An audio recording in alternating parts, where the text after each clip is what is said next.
Buat teman-teman yang lagi kuliah di dunia IT atau buat teman-teman yang lagi sekolah di SMK mungkin yang ngambil jurusan RPL, inilah beberapa bahasa pemrograman yang harus kalian tahu.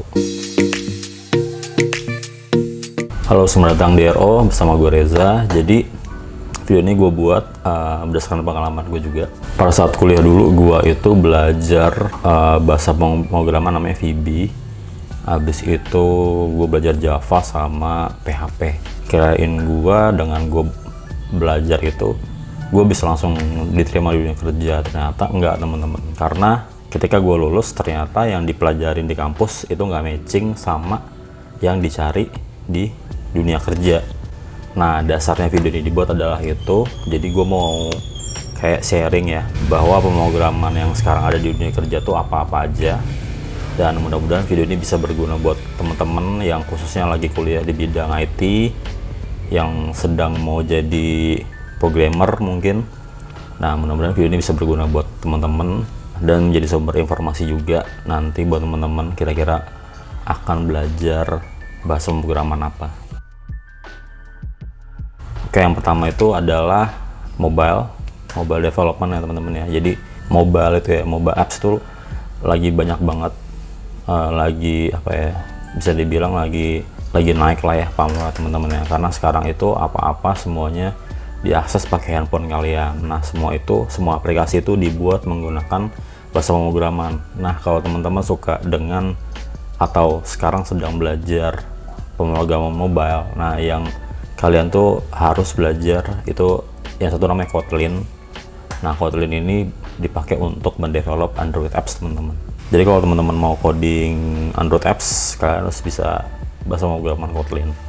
Nah, kalau misalnya versi iOS-nya berarti kalian harus bisa namanya Swift ya teman-teman ya. Dulu itu masih Objective-C namanya, sekarang itu pakai Swift gitu. Nah, terus ada lagi yang lain kayak teknologi hybrid kayak Vue Native, ada Flutter, ada React Native. Cuma kalau di startup gede teman-teman, atau di kantor gue lah ya, kita ambil aja di kantor gue ya teman-teman ya. Dia di kantor gue itu dia carinya adalah iOS atau Android developer gitu teman-teman. Dan di kantor tuh nggak pakai teknologi hybrid gitu. Nah, biasanya pakai teknologi hybrid itu ya level-levelnya masih startup baru mulai gitu teman-teman. Yang kedua itu adalah PHP. Di dunia kerja itu mereka itu mencari yang bisa framework ya teman-teman ya. Nah, kalau sekarang ini menurut data di Stack Overflow ya, yang kemarin gue bikin video juga, Laravel itu masih tertinggi. Jadi buat teman-teman yang sekarang nih lagi mendalami PHP atau belajar web programming, alangkah baiknya kalau teman-teman mulai dari masa perkuliahan ini atau sekolah ini kalian belajar web framework kayak Laravel. Ada banyak juga sih, ada Y juga, ada CodeIgniter, ada Cake, ada apa ya, Symfony. Banyak teman-teman jenisnya. Cuma yang lagi banyak banget ya di ini ya, dipakai itu adalah Laravel. Gitu teman-teman. Terus yang ketiga nih ranah-ranah backend ya teman-teman ya. Jadi teman-teman bisa belajar Python dan Golang. Bahasa pemrograman Golang ya diciptain juga sama Google. Terus Python juga banyak dipakai buat backend, buat bikin API gitu teman-teman ya. Nah, sekarang itu trend coding itu nggak full stack kayak dulu kan. Gue full stack teman-teman ya. Gue belajar front end, gue belajar back end. Cuma yang sekarang itu trennya yang front end, yang back end gitu teman-teman. Nah, kalau back end itu yang dicari saat ini itu yang bisa Node.js dan Golang. Node.js tuh biasanya stacknya tuh pakai Express, mungkin pakai Hub.js, dan kalau yang tadi di luar Node.js itu ada namanya Golang gitu teman-teman. Nah, itu teman harus, kalau misalnya yang sekarang lagi mendalami per back-endan, kira-kira alangkah baiknya untuk mempelajari atau memulai belajar yang tadi si Golang atau Node.js teknologi tadi.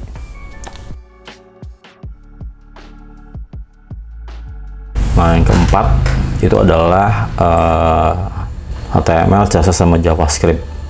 Ini udah standar banget teman-teman ya, kalau teman-teman yang sekarang lagi mendalami di ranah front end, teman-teman harus tahu nih namanya HTML, CSS sama JavaScript gitu teman-teman. Itu udah basic sih kalau di front end. Nah yang kelima itu adalah JavaScript framework sendiri. Nah kalau JavaScript framework itu banyak teman-teman, ada namanya React, Vue.js, ada Svelte. Jadi teman-teman nanti bisa mendalami salah satu dari itu, karena di dunia kerja di beberapa startup gede sekarang ini mereka itu rata-rata menggunakan yang tadi, yang tiga tadi, Vue.js, React, atau Svelte. Kurang lebih itu ya teman-teman ya yang bisa gue cerita. Mudah-mudahan nanti ketika teman-teman lagi di semester berapa ya, tengah-tengah misalnya, kalian udah menemukan minat kalian mau menjadi programmer apa, nanti kalian mulai coba nih menggali teknologi-teknologi yang tadi gue sebutin. Karena kurang lebih ketika kalian akan terjun di dunia kerja, kurang lebih yang tadi itu yang bakal kalian temuin ketika kalian melamar gitu teman-teman. Mudah-mudahan informasi ini bisa membantu teman-teman dalam belajar dan nantinya menemukan karir kalian gitu ya teman-teman ya. Jadi kalau kayak gue kemarin kan gue sempet tuh 3 bulan dulu gue nganggur karena gue nggak tahu framework, jadinya gue belajar dulu selama 3 bulan dan akhirnya gue baru bisa dapat kerja tuh di bulan November. Gue lulus Agustus, terus November gue baru dapat kerja gitu teman-teman ya. Oke, paling itu yang bisa gue cerita. Dan kalau misalnya teman-teman suka boleh di like, kalau nggak suka boleh di dislike. Kalau misalnya kalian mau bertanya boleh di komen juga. Kalau misalnya statement gue tadi yang salah silahkan dikoreksi juga di kolom komentar. Boleh di subscribe juga channelnya. Dan terima kasih buat yang udah mampir ya.